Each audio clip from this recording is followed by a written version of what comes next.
ঈশ্বর কি সত্যিই আছেন? আর যদি তিনি থেকেই থাকেন, তাহলে তিনি দেখা দেন না কেন? তিনি দেখা হয়তো দিলেনই না, তাহলে তিনি কথা বলেন না কেন? তিনি কি কথাও বলতে পারেন না? ঈশ্বর যদি নাই বা থাকেন, তাহলে এই যে চন্দ্র, সূর্য, আকাশ, বাতাস, পানি, আগুন, এগুলো কে নিয়ন্ত্রণ করছে? এই পৃথিবীটা কি এমনি এমনি ঘুরছে? আচ্ছা, ঈশ্বর যদি এগুলোর নিয়ন্ত্রণ করেই থাকে, তাহলে সাগরে বৃষ্টি হয় কেন? নদীতে বৃষ্টি হয় কেন? নদীতে কি পানি কম আছে? জলের অভাব আছে?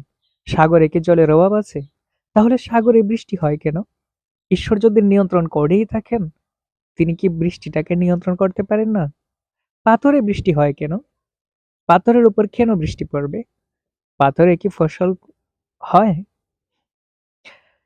তাহলে আমরা কিভাবে বুঝবো যে ঈশ্বর আছেন বা ঈশ্বর বলতে কিছু আছে? আসলেই কি ঈশ্বর আছে? একবার চিন্তা করুন তো, যদি আপনি মারা যান আর মৃত্যুর পরে আপনি গিয়ে দেখলেন ঈশ্বর নেই বা ঈশ্বর বলে কোনো কিছু নেই, তাহলে তখন আপনি কি করবেন?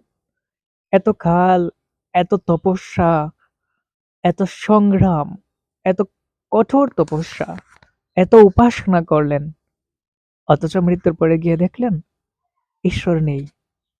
তাহলে তখন আপনার মনটা কেমন হবে? আবার ধরুন, আমি কিছুই করলাম না, আপনি কিছুই করলেন না, দূর চাই, ঈশ্বর বলতে কিছু নাই, এটা মেনে নিলাম, এবং মেনে নিয়ে আমি কিচ্ছু করলাম না, কোনো উপাসনা করলাম না, তার কোনো আরাধনা করলাম না।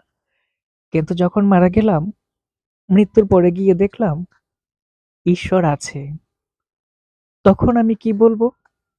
তখন আমি কি নিয়ে দাঁড়াবো? এই প্রশ্নগুলোর উত্তর আছে কি?